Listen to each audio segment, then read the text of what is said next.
नमस्कार दोस्तों। अभी हाल ही में टेलीकॉम मिनिस्ट्री के द्वारा एक रूल इम्प्लीमेंट किया है जिसके तहत आपके फ़ोन में मैसेजिंग ऐप्स तभी काम करेंगे जब तक आपके फ़ोन में सिम कार्ड मौजूद रहेगा। यानी जैसे ही आपके फ़ोन से सिम कार्ड निकल जाएगा तो आपके फ़ोन में ये मैसेजिंग ऐप्स अब इस नए नियम के तहत काम करना बंद कर देंगे। अभी हाल ही में टेलीकॉम मिनिस्ट्री के द्वारा मैसेजिंग ऐप्स के साथ आपकी सिम की बाइंडिंग जो है प्लेटफॉर्म से कह दिया है कि वो मैंडेटरी कर दी गई है। यानी जैसे ही आपका रजिस्ट्रेशन होगा किसी भी सोशल मीडिया ऐप पर, जिस नंबर के साथ आपका रजिस्ट्रेशन होगा,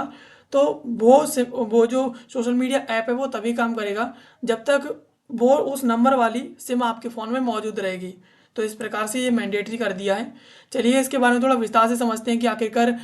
गवर्नमेंट के द्वारा ऐसा क्यों किया गया है, इसके पीछे क्या वजह है। तो अभी हाल में डिपार्टमेंट ऑफ टेलीकम्युनिकेशन डीओटी के द्वारा बताया गया है कि जो मैसेजिंग ऐप्स है जिनमें व्हाट्सएप, टेलीग्राम, सिग्नल, स्नैपचैट और इसके अलावा शेयर चैट, जियो और अट्टा, इस तरीके के जो ऐप्स हैं उनसे कहा गया है कि वो अपनी सर्विसेज के साथ सिम कार्ड को पूरी तरीके से लिंक कर दें। जैसे रजिस्ट्रेशन हो तो रजिस्ट्रेशन के साथ ही वो सिम कार्ड उस मोबाइल नंबर से लिंक हो जाए, यानी उस सोशल मीडिया ऐप से लिंक हो जाए। और वो सोशल मीडिया ऐप तभी काम करे जब वो सिम कार्ड उस फ़ोन में मौजूद हो, और अगर वो सिम कार्ड मौजूद ना हो तो वो सोशल मीडिया ऐप उस फ़ोन में काम करना बंद कर देगा। इसका मतलब है सरकार ये चाहती है कि फ़ोन नंबर के थ्रू सोशल मीडिया ऐप्स का इस्तेमाल करके जो साइबर फ्रॉड बढ़ रहा है उस साइबर फ्रॉड को यहाँ पर रोकना है। लेकिन यहाँ पर इस साइबर फ्रॉड के रोकने के चक्कर में एक प्रॉब्लम क्रिएट हो जाएगी। जो नॉर्मल क्रिएटर्स हैं उनको यहाँ पर काफ़ी ज़्यादा प्रैक्टिकली प्रॉब्लम फेस करनी पड़ेगी, उन्हें काफ़ी ज़्यादा समस्याओं का सामना करना पड़ेगा। यहाँ पर गवर्नमेंट के द्वारा इंस्ट्रक्शन दी गई हैं इन सभी सोशल मीडिया ऐप्स को, खासतौर पर कम्युनिकेशन जो प्लेटफॉर्म्स हैं जिनमें ये सभी ऐप्स आते हैं, इन सभी को ये इंस्ट्रक्शन दिया गया है सीधा सीधा कि उनकी सर्विसेज तभी काम करें जब वो phone number, special phone number जिससे रजिस्ट्रेशन किया गया है, वो फ़ोन नंबर उनके फ़ोन में मौजूद हो। यानी वो सिम कार्ड उस फ़ोन में मौजूद हो और एक्टिव हो डिवाइस के अंदर, तभी वो सोशल मीडिया ऐप काम करे। अदरवाइज़ वो सोशल मीडिया ऐप काम करना बंद कर दे। यानी अभी होता क्या है कि वर्तमान में ओटीपी वेरिफिकेशन के बाद, जैसे ही एक बार ओटीपी वेरिफिकेशन होता है इंस्टॉलेशन के बाद, तो उसके बाद सिम निकाल लेने के बाद भी वो ऐप काम करना जारी रखता है, सिम उसमें मौजूद ना हो तब भी। तो यहाँ पर इससे कहीं ना कहीं गवर्नमेंट देख रही है कि साइबर सिक्योरिटी रिस्क है वो काफ़ी ज़्यादा बढ़ गई है। और यहाँ पर एक सबसे बड़ा इशू है वो ये है कि लोग जो भारत से बाहर बैठ कर के फ्रॉड को अंजाम दे रहे हैं वो इसी का इस्तेमाल करते हैं। यानी नंबर तो इंडियन यूज़ कर रहे हैं वो, लेकिन करते क्या है कि वो उस नंबर का इस्तेमाल कर रहे हैं भारत से बाहर बैठ करके, और उन्हें ट्रेस करना भी काफ़ी ज़्यादा मुश्किल हो रहा है। तो गवर्नमेंट के द्वारा खास तौर पर साइबर फ्रॉड को काउंटर करने के लिए ये स्टेप लिया जा रहा है। अब समझते हैं कि आप आखिरकार सिम बाइंडिंग होती क्या है। तो सिम बाइंडिंग का मतलब है कि जिस ऐप के अंदर आप जिस मोबाइल नंबर से अकाउंट क्रिएट करते हैं किसी सोशल मीडिया ऐप के अंदर, और उसमें रजिस्ट्रेशन करने के बाद आप ओटीपी डाल करके जब रजिस्ट्रेशन कंप्लीट कर लेते हैं तो उसके बाद वो ऐप काम करना शुरू कर देता है। लेकिन सिम बाइंडिंग करने के बाद जो है वो ऐप तभी काम करेगा जिस नंबर से आपने रजिस्ट्रेशन किया है वो रजिस्ट्रेशन वाला नंबर आपके फ़ोन में मौजूद हो, यानी तभी काम करेगा। और अगर सिम कार्ड बाहर निकाल लिया जाए तो वो सोशल मीडिया ऐप है वो काम करना बंद कर देगा, यानी आपको दोबारा से लॉगिन करना पड़ेगा। और इस बाइंडिंग के तहत वो ऐप बैकग्राउंड में चेक करता रहेगा कि वास्तविक जो सिम कार्ड है, जिस सिम कार्ड के थ्रू रजिस्ट्रेशन किया गया है, वो उस फ़ोन में मौजूद है या नहीं। और अगर मौजूद होगा तो वो काम करेगा, और अगर वो मौजूद नहीं होगा तो वो सिम कार्ड जो, यानी वो सोशल मीडिया ऐप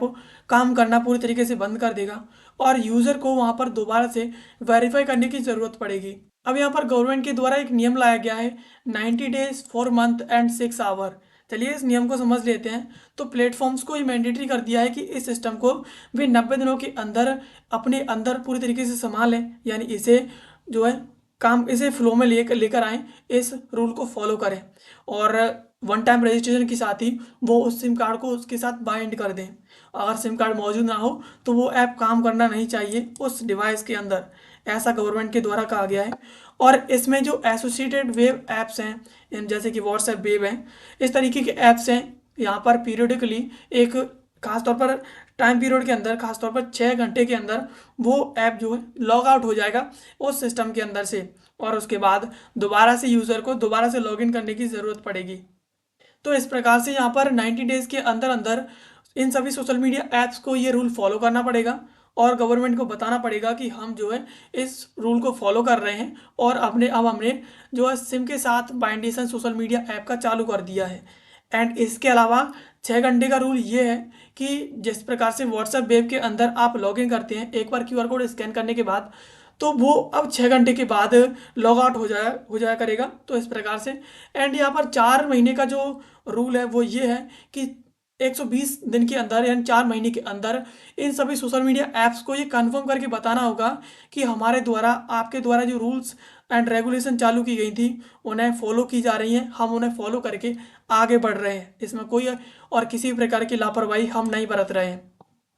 अब यहाँ पर TIUE क्या चीज़ है और इसका लीगल फ्रेमवर्क क्या है, तो गवर्नमेंट के द्वारा एक कैटेगरी क्रिएट की गई है जिसका नाम है टेलीकम्युनिकेशन आइडेंटिफायर यूज़र आइडेंटिटी यानी TIUE। और ये जो है बनाई गई है telecommunication cyber security amendment rules हैं 2025 के, उनके अंतर्गत इसे बनाया गया है। अब TIUEs हैं वो ऐप्स हैं और इनके पास आइडेंटिफायर होते हैं यानी मोबाइल नंबर की तरह, जो भी मोबाइल नंबर के थ्रू इसमें रजिस्ट्रेशन किया जाता है इन ऐप्स के अंदर, तो ये आइडेंटिफाई करते हैं कि वो मोबाइल नंबर ऐप के अंदर मौजूद है या नहीं, और अगर नहीं मौजूद होगा तो वो अपने आप से लॉग आउट कर देगा उस सोशल मीडिया ऐप को। एंड जो TIUEs है वो यहाँ पर टेलीकॉम की तरह लाइसेंस धारक तो नहीं होते कि टेलीकॉम ऑपरेटर के पास इस तरीके से लाइसेंस होता है, तो इस प्रकार से इनके पास कोई लाइसेंस नहीं है, लेकिन ये काम करता है आइडेंटिटी को आइडेंटिफाई करने में और टेलीकॉम जो ऑपरेटर्स हैं उन्हें हेल्प करेगा कि किस प्रकार से इनकी सिक्योरिटी रूल्स हैं वो उनके ऊपर अप्लाई हों। यानी अब पूरी तरीके से ये यहाँ पर काफ़ी तरीके से साइबर सिक्योरिटी के क्षेत्र में काफ़ी ज़्यादा एक बहुत ही बेहतरीन काम है जो गवर्नमेंट अब करती जा रही है। अब इससे लोग किस प्रकार से प्रभावित होंगे, उन्हें समस्याओं का सामना कैसे करना पड़ेगा, तो जो लोग विदेशों में ट्रैवल करते हैं और वो वहाँ पर जा कर के लोकल सिम कार्ड यूज़ करते हैं और उस पर भी ये व्हाट्सएप टेलीग्राम काम करना चालू कर देते हैं अपने ओल्ड नंबर के साथ, लेकिन अब यहाँ पर विदेशों के अंदर जा कर के ओल्ड इंडियन नंबर जो है वो यूज़ नहीं कर पाएंगे, तो इससे कहीं ना कहीं ये समस्या आएगी कि जो है उनका जो ऐप है वो काम करना बंद कर देगा और इस प्रकार से यहाँ पर इनएक्टिव भी हो जाएगा।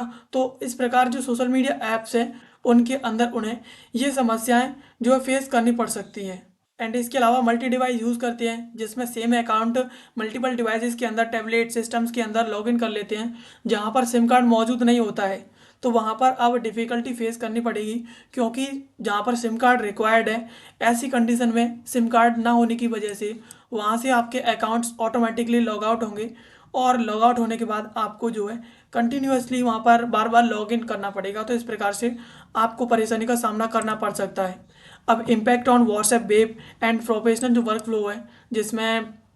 व्हाट्सएप वेब ज़्यादातर सिमिलर सर्विसेज में काम आता है, ऑटोमेटिकली ये 6 घंटे के बाद लॉग आउट होगा और लोग ऑफिस सेटअप के अंदर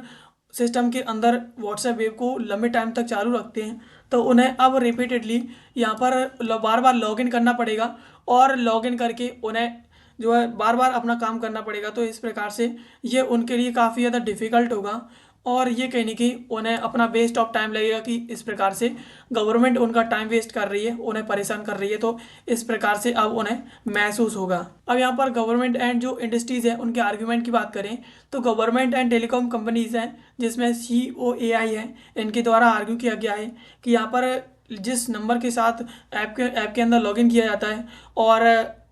अब तक देखा जा रहा है कि फर्स्ट इंस्टॉलेशन के बाद भी ऐप्स काम करना चालू रखते हैं सिम कार्ड हटा देने के बावजूद भी, तो यहाँ पर इससे कहने की साइबर जो फ्रॉड्स हैं उन्हें ट्रेस करने में काफ़ी ज़्यादा समस्याओं का सामना करना पड़ता है। यानी एक बार मोबाइल नंबर के थ्रू लॉगिन कर लिया उसके बाद सोशल मीडिया ऐप तो काम कर रहा है और चैटिंग भी चल रही है, एक दूसरे से फ्रॉडर्स हैं वो एक दूसरे को झांसा भी दे रहे हैं, तो उन्हें ट्रैक करने में जो है गवर्नमेंट को और टेलीकॉम मिनिस्ट्री को काफ़ी ज़्यादा प्रॉब्लम का फेस करना पड़ता है। तो इस वजह से यहाँ पर ये जो बाइंडिंग है वो मैंडेटरी कर दी गई है और इससे कहीं ना कहीं यूज़र के बीच और उस सोशल मीडिया ऐप के बीच एक स्ट्रॉन्ग बाइंडेशन बन जाएगी। तो यहाँ पर कहीं ना कहीं जो खासतौर पर जो स्पैम है, फाइनेंशियल स्पैम है और यहाँ पर जो साइबर क्राइम है वो कम होगा। खासतौर पर यहाँ पर सिम जो वेरिफिकेशन है वो स्ट्रिक्ट है already banking and UPI apps के अंदर। जैसे ही आप सिम कार्ड वेरिफिकेशन करेंगे तो वो वहाँ पर आपको तरह तरह की वेरिफिकेशन मांगता है यूपीआई ऐप एंड बैंकिंग के अंदर। तो वहाँ पर सिम कार्ड के थ्रू वेरिफिकेशन करना भी इतना आसान नहीं है, तो वहाँ पर काफ़ी ज़्यादा प्रॉब्लम फेस करनी पड़ती है। लेकिन इस प्रकार से सोशल मीडिया ऐप्स को जब बाइंडेड कर दिया जाएगा तो और जो है फ्रॉडिस्टर को काफ़ी ज़्यादा उनके लिए काफ़ी ज़्यादा चैलेंजिंग हो जाएगा। And question and effective practical challenges की बात करें तो मैनी साइबर क्रिमिनल्स हैं वो ऑलरेडी फेक सिम कार्ड और जो डॉक्यूमेंट्स हैं जो उनके द्वारा चुराए गए हैं उनका यूज़ करते हैं सिम कार्ड्स को खरीदने के लिए। और इस तरीके से सिम कार्ड खरीदे जाते हैं और उनका उपयोग किया जाता है फ्रॉड करने के लिए, यानी सिम कार्ड का यूज़ करते हैं लोग फ्रॉड करने के लिए। और जैसे सिम कार्ड बाइंड हो जाएगी तो यहाँ पर जो रियल प्रॉब्लम है वो वहाँ फेक सिम कार्ड होने के कारण ये पूरी तरीके से सॉल्व नहीं होगी। यहाँ पर एक्सपर्ट्स का बिलीव है, यानी वो मानते हैं कि हमें इस क्षेत्र में और ज़्यादा काम करने की ज़रूरत है। खास तौर पर क्रिमिनल्स हैं वो इस तरीके की मेथड्स यूज़ करते हैं और वो इस सिस्टम को भी बाईपास कर लेते हैं। यानी जो खासतौर पर गवर्नमेंट के द्वारा ये जो सिस्टम अब लागू किया जा रहा है इस सिस्टम को भी वो बाईपास कर लेंगे, तो इस प्रकार से यहाँ पर भी फ्रॉडिस्टर चूना लगाने में कामयाब हो सकते हैं। तो इस प्रकार से गवर्नमेंट के द्वारा ये पॉसिबिलिटीज़ बताई गई हैं, एक्सपर्ट्स के द्वारा बताया गया है। तो यहाँ पर गवर्नमेंट के द्वारा ये जो रूल इम्प्लीमेंट किया है इससे मेरे को लग रहा है कि यहाँ पर कहीं ना कहीं इतना तो है कि ज़्यादातर जो फ्रॉडिस्टर्स हैं जो खासतौर पर फ्रॉड के लिए सिम कार्ड यूज़ करते हैं और एक बार यूज़ करने के बाद हटा देते हैं सोशल मीडिया ऐप्स में, तो वहाँ पर कहीं ना कहीं ये इसका यूज़ करना और इस तरीके से सिम बाइंडिंग करना गवर्नमेंट के लिए काफ़ी ज़्यादा बेनिफिशियल हो सकता है और ये फ्रॉड को रोकने में काफ़ी ज़्यादा हेल्पफुल हो सकता है।